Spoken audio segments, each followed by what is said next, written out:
Okay, kita boleh bincang sekarang. Okay, soalannya adalah the product code list below is sold in convenience shop. When a customer make an order for the product, he or she will require to provide it as a product code as well as the quantity. Write an algorithm using pseudocode.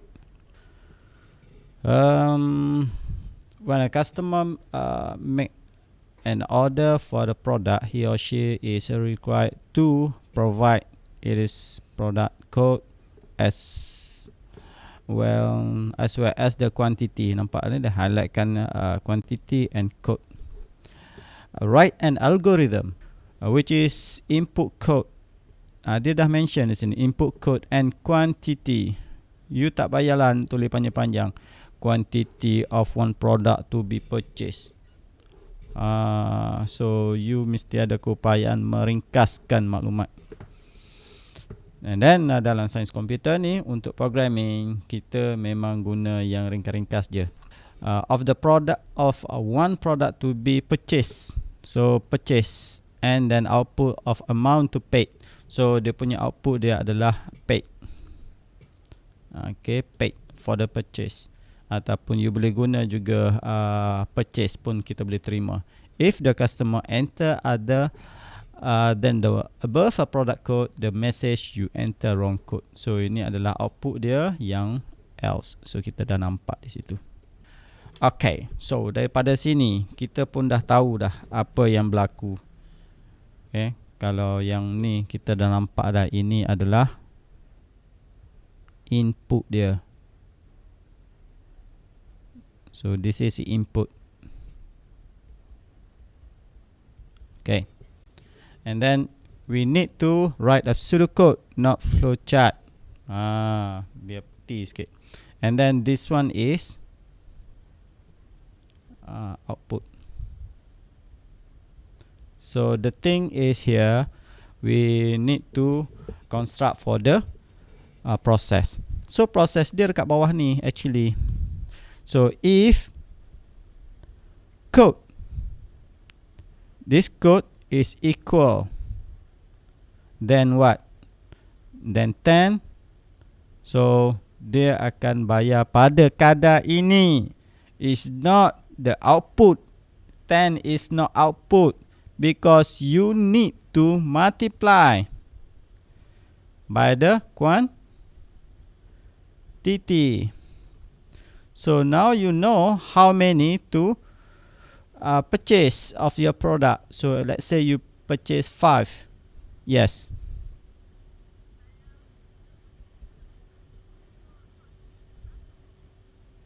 Tak apa, that is not doesn't matter. Yang penting ni equal ni ada 2 kali. Equal ni ada 2 kali. This is important. So ada yang tak buat tu quantity, so you akan dapat paid. So times with quantity, so you will get paid. And the other things is you must use the same word, same code, same spelling. So ada student buat untuk yang output dia tulis to purchase, paid for purchase, and then kat bawah ni dia tulis paid. Salah lah, tak sama. And then yang majority ada yang saya nampak adalah dia menulis quantity of product, tapi dekat bawah ni quantity sahaja. So you make a wrong because that is a variable actually cannot recognize that different spelling, that the things that the computer thinks that is the difference variable. Orang lain, contoh saya panggil nama awak Wan, Intan, so orang ni sampai. So kalau saya sebut Intan Suraya, orang lain yang akan datang. So they assume orang lain. So kalau you salah panggil, orang lain yang datang. So dia akan jadi salah untuk kes soalan ini. Mana-mana soalan programming pun, kalau you refer pada variable tersebut, you mesti exactly same name. You must using the same name, same keywords and spelling. So that's why the computer can recognize that is a correct variable they want to call. But if you using the different variable name, so there is a declare as a different variable. So dia ingatkan orang lain. So kalau dia panggil pun dia akan panggil orang lain. So output dia tak akan keluar lah. Okay, that is things. And then the other things is, saya pernah beritahu, so yeah, apakah dia punya beza antara ni dengan ada dua kali ni. So saya pernah beritahu. So contohlah okay, A equal B. That's mean A give it value to B, give it value to A. So kalau B itu nilai dia 5, so A itu akan bernilai 5. So betul lah A equal to 5. So ini contoh. Okay, kalau kita lihat kepada contoh yang ni, A equal ni ada dua kali. Apakah beza dia? Bezanya adalah there is a comparison. Dia akan membuatkan satu comparison. Compare apa? Both side must true. Barulah dia akan true. Dua-dua ni mesti true. So katakan dia kena match. Dia kena match. So sini 5, sini pun 5. Barulah dia akan true. So kalau sini 5, sini 4, false. Ya, senang macam tu je. So you kena jelaskan balik. Kena ingat balik. Itu adalah fungsi dia. So mula-mula sekali mesti ada apa? Input ke apa? Okay, kita nak tahu dia punya code kan? Read code, comma, quantity. Ada juga yang buat AND, A and D. Kalau you buat AND, so kita declare ini adalah satu lagi variable. You masih lagi tak menguasai ni penulisan pseudocode. So dia memang nak simple. Dia bukan bahasa Melayu, bahasa Inggeris yang betul. Dia adalah satu bahasa yang simbolik, bahasa yang orang kata dipermudahkan lagi. Code and then quantity. Tak ada koma-koma dah lepas tu. Okay, very simple. You ni dah kalau simple susah pula. Kalau bagi kompleks lagi susah. So dia ada dua je ni. So kalau di sini kita letakkan syarat if dalam kurungan code. So barulah kita gunakan dua equal ni. Maksudnya kalau dia sama dengan 10, so what is happen is dia akan kira berapa yang kena paid ataupun purchase. So dekat sini saya guna paid. So saya tak guna purchase. So apa yang berlaku? Quantity lah. Quantity. Awak tak boleh realize okay, berapa barang yang awak beli, darabkan dengan 10 lah. Dapat. So jangan gata-gata tulis RM 10. Jangan. Okay, tak boleh. Fikir bagaimana komputer berfikir.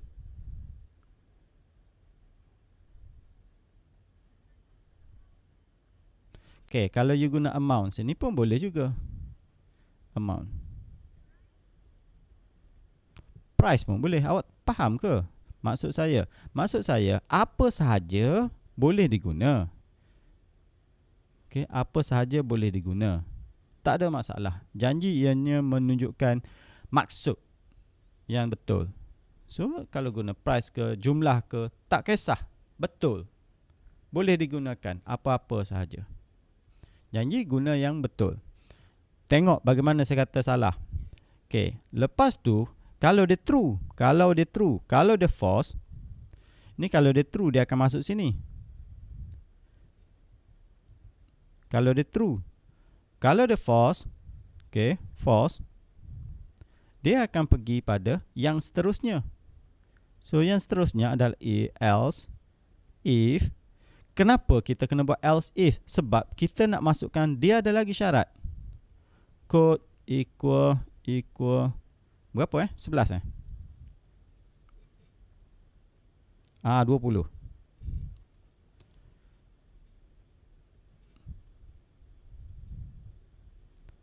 So dia ada lagi 20. So kalau kod tu yang dimasukkan adalah 20, so dia akan executekan pengiraan paid ni times 20. So kalau dia salah juga yang ni, juga salah, false juga, so dia akan turun bawah lagi, cari lagi sehingga dia jumpa yang betul. Okay, selection ni, apa cerita dia kena cari juga yang betul, yang true dia akan cari juga. Else, if, code equal 2 kali 30. So dia akan kira juga pada paid. Dan awak kena ingat, bukan semua formula ini dia akan run. Dia akan pilih satu sahaja pada satu-satu masa. Dia akan pilih satu sahaja, ingat tu. Okay, kalau dia false juga di sini, so apa akan berlaku? Dia akan pergi pada else. Dah habis kan? Else ni selebihnya. So you akan buat print you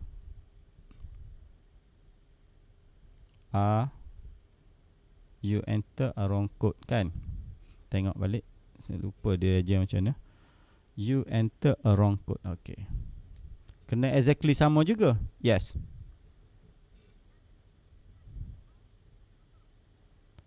Ya Allah. Else, banyak kali saya beritahu, tidak ada condition. Else if boleh ada condition. Berbeza, sangat-sangat jauh berbeza dia. Okay, print you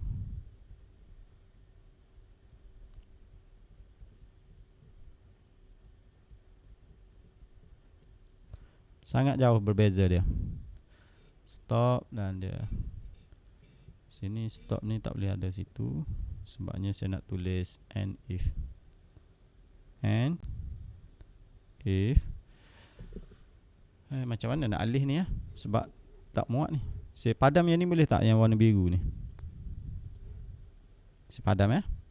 Nanti saya tulis lain, sebab ada lagi kawasan yang saya nak guna. Okey. Okey. Tanya je, don't worry. Kita jawab. Sebab ramai yang tak boleh buat. Itu yang rugi tu.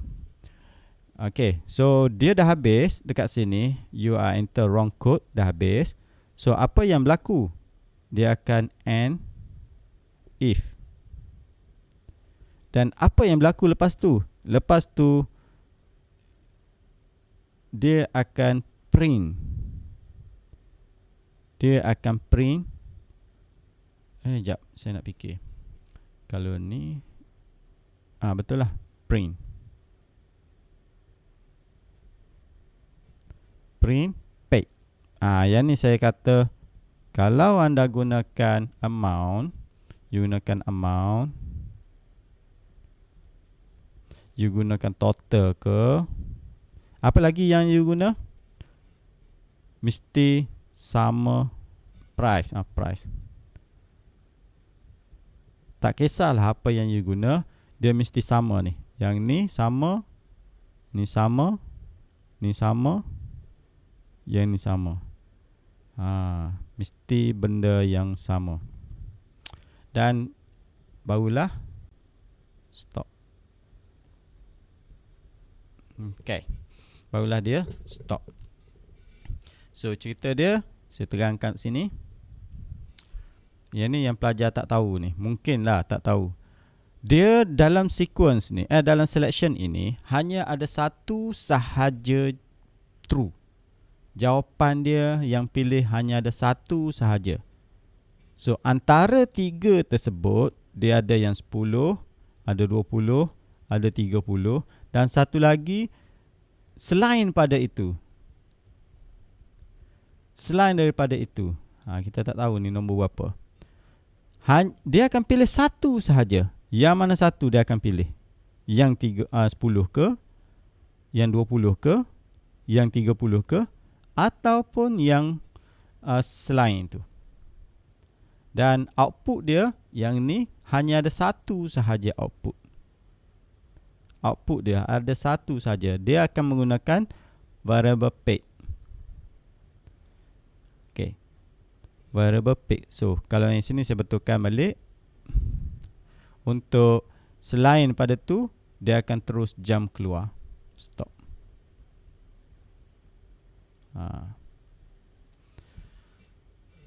Itu adalah gambaran yang saya bagi berkenaan dengan proses apa yang berlaku pada kod ini. So, dia akan pilih sama ada dia nak yang pertama ke, dia sesuai yang pertama ke. Kalau tak sesuai, dia akan jump kepada yang kedua. Kalau tak sesuai, dia akan jump kepada yang ketiga. Kalau tak sesuai, dia akan jump kepada yang keempat. So, bila yang keempat ni, dia akan terus pergi stop. Dan katakan kalau yang pertama ni dia sesak, dia dapat, yang pertama yang dapat. So, paid ini akan linkkan dengan paid yang ni. Okay. Dan barulah dia pergi stop. Okay. So, majority tak faham. Sebenarnya saya rasa dia orang tak tahu bagaimana menggunakan benda ni je. Yang equal ada 2 kali. So, ada banyak soalan. Okay, ada banyak soalan. Sama ada dia menggunakan equal 2 kali, ataupun less than, ataupun greater than, ataupun modulus. Modulus pun boleh ditanya, di-apply untuk selesaikan masalah. So, kita akan lihat student punya jawapan. You all, semasa ada sikit lagi. Okay, charge dulu.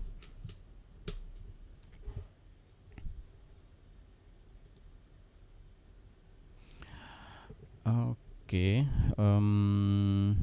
tengok student punya jawapan. Mana ni? Sekejap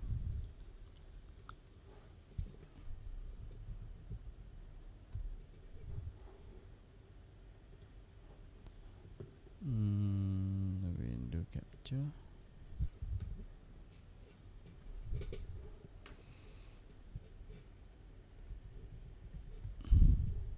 Ada dah. Google Chrome.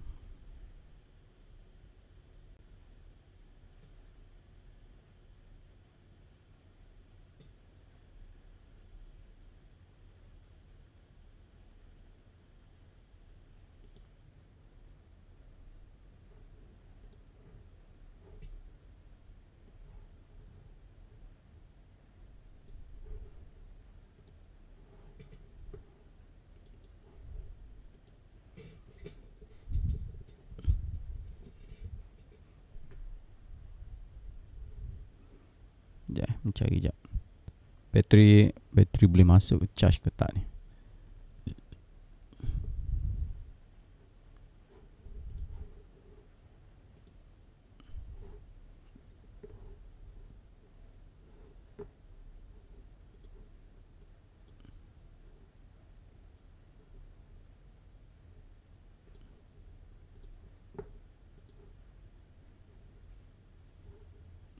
D3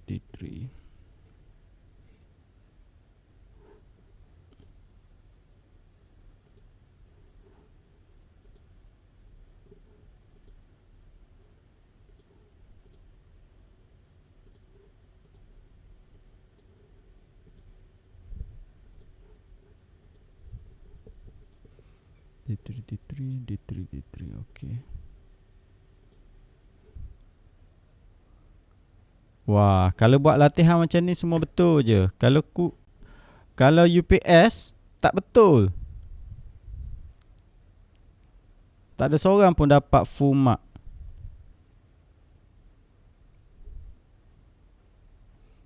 Tak perlu nak check lah. Semua dah betul. Betul, semua dah betul. Okey, semua pelajar dah betul.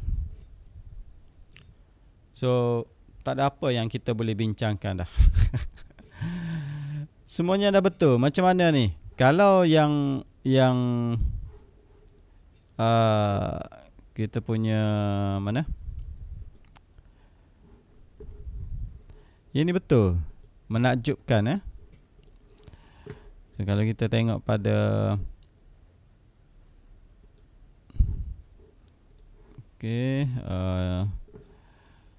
UPS alamak menyedihkan UPS ni.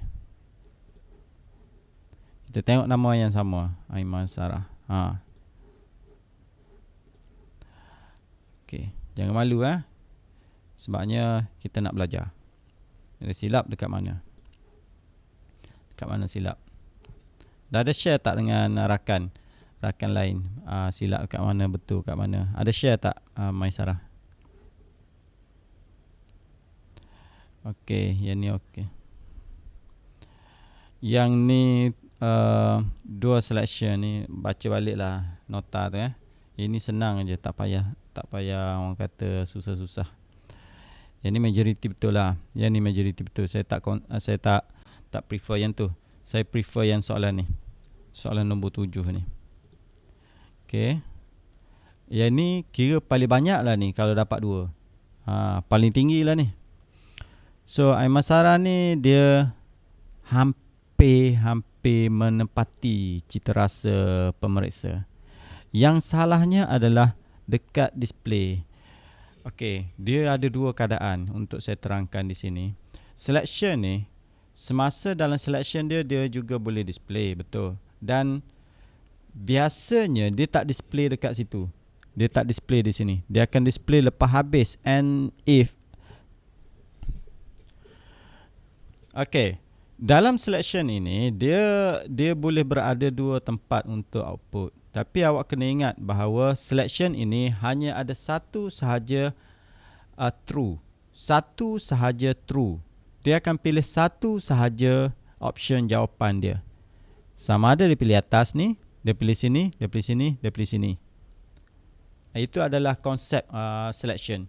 Bila memilih, dia hanya pilih satu sahaja. Dia tak pilih kesemuanya. Dia tak pilih 2. Dia hanya pilih satu sahaja.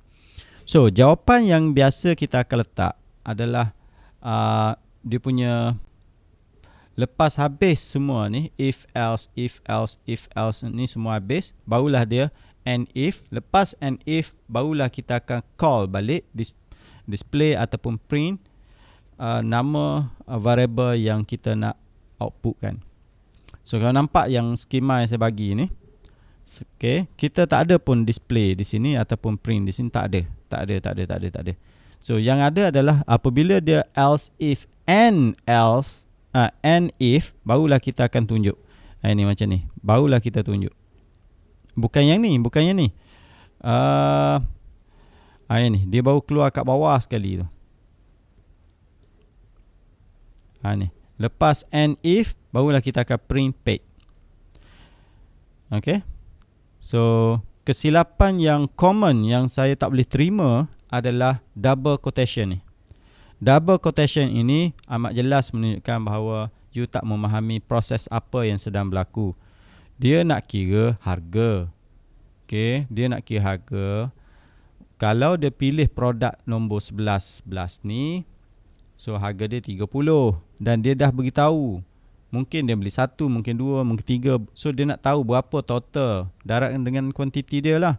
So kalau buat macam ni, dia akan mati jadi teks sahaja. Tak boleh buat calculation, tak boleh kira. Jangan salah faham berkenaan dengan double quotation. Bila ada dalam double quotation, ianya bukanlah variable. Ianya bukanlah variable. Variable boleh bawa nilai. Bukan variable ini tidak boleh membawa sebarang nilai. So tak boleh nak darab, tak boleh nak tambah. Hanya untuk display sahaja.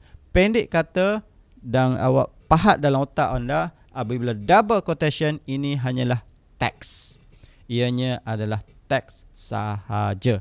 Bukan untuk dibuat pengiraan ataupun sebarang operasi. Kalau double quotation, saya dah ulang banyak kali, double quotation adalah teks dan tidak ada sebarang nilai di dalam double quotation tersebut. Sedangkan soalan ini minta kita kira berapakah amount untuk dibayar. So, sepatutnya kita darabkan dengan kuantiti. Kuantiti adalah nama yang kita beri untuk memegang sebagai variable untuk memegang nilai kuantiti barang yang dibeli. Dan RM30 37.20 adalah satu number yang boleh kita darab. Dia hanya adalah sebagai nilai yang boleh didarab dan dia akan keluar automatik jawapan tersebut pada variable yang kita assign untuk memegang nilai tersebut. So dia kena ada variable seperti ini. So kalau saya kata kalau you all letak amount lah, saya tak kisah namanya. Yang saya kisah proses dia tu, formula dia tu betul ke salah. Yang tu yang saya concern.